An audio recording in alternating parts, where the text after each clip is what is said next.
안녕하세요, 하와이 대저택입니다. 여러분은 여러분이 안다고 의식하고 있는 걸 믿고 계신가요? 자, 지금 바로 눈을 감고 차를 운전하는 모습을 상상해 보십시오. 이제 여러분이 탄 자동차를 오른쪽 차선으로 차선 변경하는 과정을 떠올려 보세요. 이 과제를 수행하기 위해 핸들을 어떻게 조작하시겠어요? 스스로 이건 너무 쉽다고 속단하지 말고 실제로 직접 상상해 보세요. 실제로 상상하고 이제 대부분은 이렇게 말합니다. 핸들을 잠시 오른쪽으로 꺾었다가 다시 제자리로 돌아오면 된다. 그런데 정말로 그렇게 조작하면 주행 중인 도로를 벗어나서 큰 사고를 당할 수도 있습니다. 정확한 조작법은요, 먼저 핸들을 오른쪽으로 꺾은 후 다시 중앙 쪽으로 돌렸다가 왼쪽으로 그만큼 꺾은 후에 다시 한번 핸들이 중앙에 오도록 해야 해요. 이게 믿기지 않는다면 직접 해보시면 됩니다. 여러분은 의식하지 못하지만 운전할 때 여러분은 자연스럽게 그렇게 하고 있으니까요. 여기서 우리가 간과하고 있는 건 뭔가요? 무의식. 미국 캘리포니아 대학교 심리학자이자 인간의 의식 연구의 선구자인 벤자민 리벳 교수는 뇌과학계에서 지금까지도 논란이 되는 실험을 했는데요. 벤자민 리벳 교수는 실험 참가자들 머리에 뇌의 신호를 감지할 수 있는 기기를 연결했습니다. 그리고 그들이 어떤 버튼을 누를지 선택하도록 한 실험을 진행한 거죠. 실험 결과 리벳 교수는 실험 참가자들이 어떤 버튼을 누를지 결정하기 수백 밀리초 전에 행동과 관련된 뇌 부위는 이미 결정을 내린다는 결과를 얻어냅니다. 밀리세컨은 1000분의 1초를 나타내요. 즉 550 밀리세컨은 0.55초고요. 200ms는 0.2초인 셈이죠. 표를 보면 준비를 위한 뇌 활동은 이미 0.55초 전에 활성화가 시작되고요. 어떤 버튼을 누를지 결정한 순간은 실제 행동 0.2초 전입니다. 그리고 실제 손가락으로 버튼을 누른 행동을 한 게 0초 전인 거죠. 그래프를 보면 W라고 되어 있는 부분이 바로 실험 참가자들이 손가락을 움직이도록 결정한 순간이에요. 이 실험에서는 실제 행동으로 움직이기 0.2초 전에 결정한다는 결과가 나왔습니다. 이 그래프는 실험자들 중 한 사람의 결과고요. 사람에 따라 시간의 차이가 있긴 했지만 결정의 순간보다 뇌의 활동이 늦은 경우는 단 한 경우도 없었다고 합니다. 여러분, 이 실험이 뭘 의미하냐면요, 그전까지 우리는 우리의 의지가 뇌에 신호를 보내서 이제 행동으로 이어지는 순서인 줄 알았는데 완전히 그 반대였던 겁니다. 간단한 예를 하나 들어볼까요? 여기 그릇이 하나 있습니다. 그릇을 잡기 위해 손을 뻗어야지 뇌에서 전기 신호 발생, 손을 뻗어 그릇을 잡는다. 이게 아니라는 거예요. 그릇, 뇌에서 신호 발생, 그릇을 잡기 위해 손을 뻗어야지, 손을 뻗어 그릇을 잡는다. 이거라는 거죠. 벤자민 리벳 교수는 이 실험을 통해 이런 결론을 내렸습니다. 우리의 결정은 무의식적으로 이루어지며 의지는 별로 작용하지 않는다. 2007년 독일 막스 플랑크 연구소의 뇌과학자인 존 데일란 하인스 교수 연구팀은 벤자민 리벳 박사의 실험을 새롭게 진행했는데요. 이 실험 결과를 먼저 말씀드리면 우리 뇌는 의식보다 무의식적으로 무려 10초 전에 결정을 내린다고 합니다. 이 실험 결과는 2008년 세계 최고 권위의 저널이죠, 네이처 4월호에 발표되었고요. 하인즈 교수 연구팀은 벤자민 리벳 박사의 실험처럼 14명의 실험 대상자들에게 왼손과 오른손으로 각각 하나씩 버튼을 누르는 걸 결정하도록 했습니다. 연구진은 그들에게 정해진 시간을 따로 주지 않고 그냥 자기가 원할 때마다 결정을 내려서 버튼을 아무 때나 누르도록 했어요. 그리고 실험 대상자들이 실제 손가락으로 버튼을 누르는 순간 말고요, 버튼을 누르기로 결정한 그 순간에 화면에 뜨는 알파벳을 기억하게 함으로써 버튼을 누르기로 딱 결정한 시점이 언제인지 알려주도록 했습니다. 연구진들은 실험 대상자들이 실험을 하는 동안 그들의 뇌 변화를 기능성 자기공명 영상 촬영 장치 fMRI로 촬영합니다. 연구진은 실험 대상자들이 최종 결정을 하는데 관여되어 있는 뇌 부위가 도대체 어떻게 변하는지 면밀히 조사했죠. 연구 결과 실험 대상자가 결정을 내리기 수초 전에 이미 바로 아래에 있는 피질 부위에서 반응이 먼저 나타나는 것을 확인했는데요. 중요한 점은 최대 10초 전에 이 피질 부위에서 반응이 먼저 나타났다는 겁니다. 그럼 도대체 이 무의식이란 뭘까요? 반대 개념인 의식과 비교해보면 훨씬 이해하기 쉬울 겁니다. 의식과 무의식은 인간의 정신활동을 이해하는 데 중요한 역할을 하는 두 가지 상태예요. 의식은 현재 여러분이 알고 있는 그 상태를 나타냅니다. 현재 의식하고 있는 정보, 생각, 감정 등이 포함된 상태로 말 그대로 알 수 있는 상태를 의미하죠. 반면에 무의식이란 자기 행위에 대한 자각이 없는 상태를 의미해요. 한마디로 자신의 행동에 대해 자각하지 못하고 소위 저절로 행동하는 현상인 겁니다. 미국 예일대학교에서 심리학 박사과정을 마친 전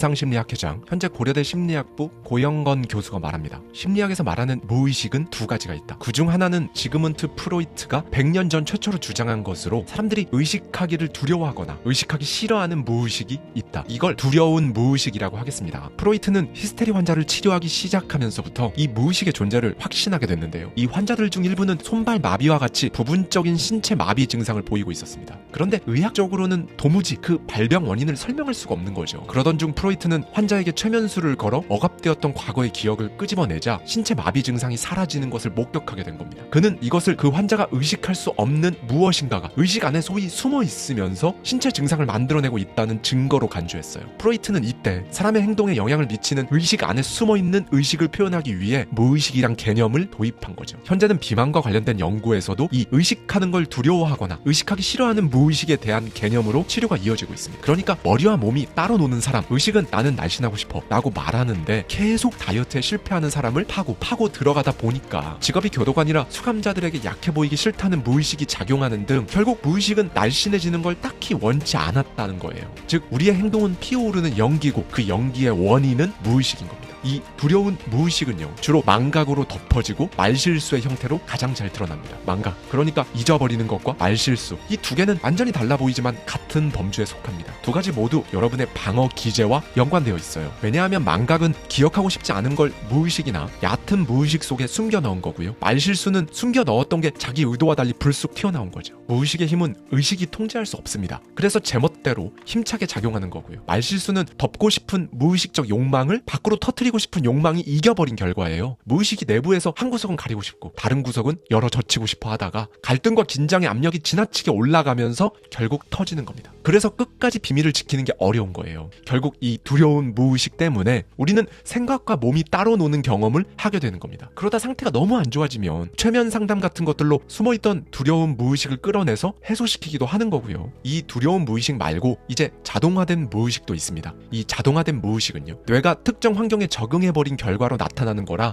의식과 관계없이 어떤 행동을 하게 되죠. 이 자동화된 무의식은 여러분이 자각하지 못하는 사이에 여러분 선택을 정말 괜찮은 결과로 만들어버리기도 합니다. 무의식과 관련해 가장 권위 있는 세계적인 심리학자 미국 예일대 존 바그 교수의 저서 우리가 모르는 사이에는요 정말 특별한 연구 결과가 나오는데요, 연구진은 실험 참가자들에게 자동차와 아파트 임대를 위한 조건들 중 가장 좋은 조건을 선택하도록 해요. 그 과정에서 참여자들에게는 선택을 위한 각종 정보들이 제공됩니다. 자동차 연비, 가격, 신뢰도, 세련된 아파트 시설 등의 정보가 주어졌죠. 연구진은 참가자들에게 자동차와 아파트에 대한 정보를 충분히 다 읽게 한 뒤 이제 두 그룹으로 나눕니다. A그룹에게는 방해를 안 할 테니 지금까지 살펴본 정보를 토대로 심사숙고해서 최선의 선택을 하라고 지시합니다. 반면에 B그룹에게는 선택하는 과정에서 방해하는 절차를 포함시켰어요. 이때 방해 과제로는 643에서 출발해서 7씩 계속해서 뺄셈을 하는 단순한 산수 문제를 풀게 합니다. 실험이 진행되면서 뇌 영상 자료를 분석한 결과는 놀라웠어요. B그룹은 방해 과제 때문에 의식적으로 자동차나 아파트에 대해 생각하지 못하고 있는 순간이 계속 생겼거든요. 그런데 그 순간에도 심사숙고해서 자동차나 아파트에 대해 고민할 때 활성화됐던 뇌 부위와 똑같은 부분이 활성화되는 겁니다. 더 신기한 건요, A그룹 참가자들이 의식적인 선택을 할 때 관련 뇌 부위가 활성화될 때보다 B그룹, 즉 방해 문제를 푸는 바람에 의식은 못하지만 동일한 뇌 부위가 활성화되는 조합에서 의사결정의 질이 더 높은 것으로 나타난 겁니다. 연구진은 이렇게 말해요. 자동차를 고르거나 아파트를 구입할 때처럼 고려해야 할 정보가 많은 상황에서 의사결정을 할 경우 뭔가를 재고 따지기보다 일반적으로 자동화된 무의식에 기초한 선택이 더 효과적이었다. 어떻게 이런 결과가 나올 수 있을까요? 이걸 알아보기 위해 프린스턴대 심리학 교수 애덤 엘터와 데니얼 오펜하이머는 2006년 기업 이름이 실제 주식시장에 미치는 영향에 대해 조사합니다. 연구자들은 뉴욕 증권거래소에서 발음하기 어려운 이름을 가진 회사 10개의 주식과 발음하기 쉬운 이름의 회사 10개 주식을 조사했어요. 1,000만 원을 투자했을 경우 상장 첫날 발음하기 쉬운 이름을 가진 회사의 주식 가격이 발음하기 어려운 이름을 가진 회사의 주식 가격보다 112만 원 더 높았습니다. 1년 후 그 차이는 333만 원으로 벌어졌고요. 시간이 지나면서 기업에 대한 정보가 축적될수록 이런 차이가 점점 사라지긴 했지만요, 연구진이 알아낸 결과는 유의미했습니다. 이 사회와 경제는 정말 똑똑하고 합리적이고 심사숙고해서 돌아가는 것처럼 보이지만 단순히 많이 노출된 것들에 의해 지배된 무의식이 사람들의 행동과 경제 지표를 조종하고 있다는 거예요. 실제로 코카콜라와 펩시의 맛을 테스트하는 연구에서 이 현상은 정말 잘 드러납니다. 브랜드를 알고 먹었을 때 사람들은 당연히 코카콜라의 손을 들어줍니다. 이때 뇌를 관찰해보니 뇌의 전전두피질, 즉 다수의 의견에 따라 의사결정을 하는 부분이 활성화되는 겁니다. 반면 브랜드를 숨겼을 때는 어땠을까요? 정말 신기하게도 펩시를 마신 뇌에서 복측 피각, 즉 그냥 솔직한 개인의 선호 여부를 알려주는 부위가 5배나 더 강하게 활성화된 겁니다. 한마디로 자기가 뭘 마실지 모를 때 사람들은 펩시를 더 선호했습니다. 그럼에도 우리는 코카콜라에 더 자주 노출되고 학습되었기에 두 브랜드 앞에 서면 우리 손은 자꾸 코카콜라를 향해 가는 경우가 많은 거죠. 우리는 사실 살면서 가장 많이 보고 들은 것들로 건축된 무의식에 의해 가장 많은 지배를 받습니다. 집과 차를 선택하는 연구에서도 확인된 것처럼 말이죠. 사실 우리 무의식은 딱 본 순간부터 이미 뭐가 좋은지 알고 있어요. 어떻게요? 이미 보고 들은 것들로 쌓인 무의식이 세상은 이런 집과 차를 좋아해 라고 말해주니까요. 다만 그걸 인정하기 싫은 사람이 제대로 파헤쳐서 재고 따진 후 최선의 결정을 해야 한다고 말하는 거죠. 의식 수준이 높은 인간은 때때로 무의식을 배척하기도 하는데요. 무의식은 여러분의 행동, 여러분의 상태, 여러분의 모습에 100% 영향을 끼치고 있다는 겁니다. 그리고 이 무의식은 여러분이 가장 많이 노출된 환경, 말, 글에 따라 그 방향성이 결정돼요. 미국의 심리학자 로버트 자이언스가 단순 노출 효과 이론을 정립했는데요. 그는 대학생들에게 12장의 얼굴 사진들을 무작위로 여러 번 보여주고 얼마나 호감을 느끼는지 측정했습니다. 사진을 보여주는 횟수를 0회, 1회, 2회, 5회, 10회, 25회 등 6가지 조건으로 나누고 호감도를 분석한 결과 사진을 보여주는 횟수가 증가함에 따라 호감도도 상승했어요. 즉 모르는 사람 사진도 자꾸 반복해서 보게 됨으로써 친근감이 생기고 호감을 느낀 거죠. 인간은 이렇게 외부 자극에 쉽게 영향을 받습니다. 왜 그럴까요? 인간은 의식적인 생각을 아끼는 소위 인지적 구두쇠이기 때문에 대부분의 시간을 자동 시스템으로 돌아갈 수 있게 그리고 거기에 맞춰 살도록 진화되었기 때문입니다. 이렇게 절약 모드로 맞춰둔 자동 뇌 시스템은요, 나도 모르게 외부 자극을 당연하게 받아들입니다. 무의식적으로 말이죠. 여기서 이 자극을 점화 자극이라고 하는데요. 이게 얼마나 무서운 거냐면요. 1957년 미국의 사회학자 제임스 비커리가 영사기를 이용해 사람의 무의식과 관련된 한 가지 실험을 진행했습니다. 영화관 안에서 영화가 상영되는 중간중간에 5초 간격으로 팝콘을 먹어라, 코카콜라를 마셔라 라는 슬로건을 3000분의 1초 동안 관객들에게 보여주는 실험이었어요. 관객들은 당연히 이 3000분의 1초의 찰나를 볼 수 없죠. 어쨌든 이 실험은 대략 45,000명의 관객을 대상으로 6주간 진행됐는데요. 그 결과 영화가 끝난 후 팝콘의 판매가 실험 전보다 무려 58% 증가했고요. 코카콜라 판매는 18% 증가했습니다. 이런 비슷한 실험은 정말 많아요. 영국 라이체스터 대학 심리학과의 연구 결과가 있는데요. 영국 교회 대형 슈퍼마켓에서 와인 구매자 82명을 대상으로 실험을 했습니다. 매장 내에 프랑스 음악을 틀었더니 프랑스 와인 판매량이 독일산보다 무려 5배나 많아졌어요. 반대로 매장에 독일 음악을 틀자 독일산 와인 판매량이 프랑스산을 크게 능가했고요. 그런데 고객들에게 물어보니 자기가 어떤 음악을 들었는지에 대한 자각은 전혀 없었습니다. 자, 그래서 우리가 오늘의 연구들로 낼 수 있는 결론은 뭔가요? 1. 무의식은 우리도 모르는 사이에 일상에 침투해 우리의 인생과 세상을 바꾼다. 2. 내 모습, 내 행동은 피어오르는 연기이고 밑에서 타고 있는 장작이 바로 내 무의식이다. 3. 이 무의식은 많이 보고 들은 것, 즉 많이 노출된 환경으로부터 가장 큰 영향을 받는다. 4. 노출되는 환경을 조정하면 자연스럽게 내 모습과 행동이 바뀐다. 네, 사실 외부에서 일어나는 환경을 내 손으로 하나하나 직접 바꾸기는 쉽지 않습니다. 얼마나 어떻게 자주 노출되는지도 모를 광고와 각종 사건들, 외부로부터 들어오는 보고 듣는 것들을 일일이 다 선택하기 어려운 건 당연해요. 다만 1. 내가 나에게 해주는 말. 2. 내가 하는 말. 3. 내가 보는 글을 바꿔서 무의식을 조종하는 건 충분히 가능합니다. 말과 글은 무의식에 내가 바라는 인생을 무의식에 집어넣는 가장 강력한 무기예요. 계속 입으로 말해서 그걸 친숙하게 만들고 글로 써서 구체화하면 내가 나한테 거는 단순 노출 효과의 장점을 극대화시킬 수 있는 겁니다. 이 세 가지를 바꿨을 때 우리는 마침내 무의식을 소위 조종할 수 있게 되는 거예요. 내가 원하는 삶에 걸맞는 행동을 하고 내 상태를 바꿔서 결국 그 원하는 삶에 어울리는 사람으로 내 모습을 바꾸는 거죠. 극작가 조지 버나드 쇼의 희곡 피그말리온에 보면 음성학자인 히긴스가 나오는데요. 그는 하류 계층의 여인 일라이자를 상류 계층 귀부인으로 만드는 실험을 합니다. 그런데 이때 히긴스는 일라이자가 입는 옷, 뿌리는 향수, 걷는 모양새 등 외적인 요소들을 바꿔서 일라이자를 바꾼 게 아니었어요. 상류 계층이 쓰는 말을 교육함으로써 일라이자를 상류층 귀부인으로 만들 수 있었습니다. 일라이자는 하류층이던 시절 듣도 보도 못했던 상류층의 말투, 표현을 쓰게 되면서 목표에 걸맞는 행동을 하게 되고 궁극적으로 모습이 바뀌게 되는데요. 여기서 말투와 표현만 바꿔서는 소용이 없습니다. 말의 내용을 바꿔야죠. 말의 내용을 바꿔서 무의식을 조종하는 건 플라시보, 즉 자기암시 효과로 나타납니다. 2014년 뇌과학자이자 정신과 전문의 헬릭 월터 교수 연구진은요, 기능성 자기공명 영상을 통해 실험을 했어요. 즉 자기암시를 고의적으로 이용하면 건강에 안 좋은 음식에 끌리는 것 자체를 차단하는데 엄청난 효과가 있다는 연구 결과를 발표했습니다. 연구진은 배고픈 상태의 실험 참가자들에게 약 30분 동안 파란색 또는 초록색 신호를 보여줬어요. 그리고는 달거나 짠 과자는 역겨운 것이라고 자기 암시를 하도록 했죠. 참고로 실험 참가자들은 실험이 시작되기 전 반나절 동안 공복인 상태였고요. 이후 연구진은 파란색 또는 초록색 배경화면에 3초 간격으로 과자 사진을 띄웁니다. 그리고 실험 참가자들에게 화면에 등장하는 과자마다 직접 값을 정하라고 했는데요. 그 결과 무색 배경화면에 등장한 과자는 높은 값을 받은 반면 파란색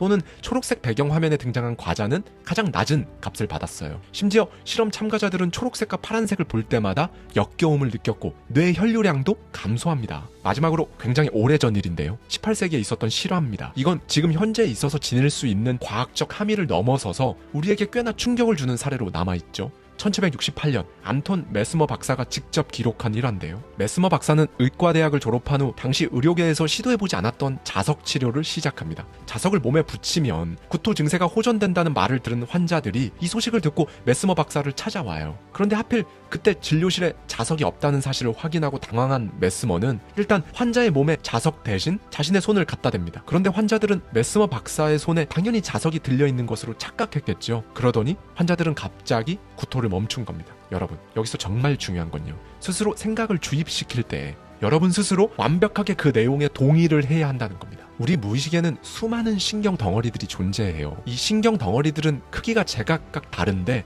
일정 크기 이상이 되면 이제 의식으로 떠오르게 되는 거죠. 즉 크기가 큰 애들이 의식적으로 떠오를 확률이 높습니다. 결국 긍정적인 자기 암시를 반복하는 건 긍정적인 신경 덩어리, 목표 지향적인 신경 덩어리들을 많이 그리고 크게 만드는 과정인 거예요. 우리가 자기 암시를 통해 얻을 수 있는 인생의 가장 큰 혜택은 여러분의 그런 행동들이 여러분이 원하는 그 인생 방향으로 자동화된다는 겁니다. 네, 마인드의 힘과 관련해 대저택 연구소를 통해 더 알아보고 싶은 주제가 있으시다면요, 댓글로 남겨주세요. 저희가 세상의 모든 연구 사례들을 모아서 여러분의 성공에, 바로 당장 여러분의 오늘 내일에 실제로 도움이 되는 영상을 제작해 드리겠습니다.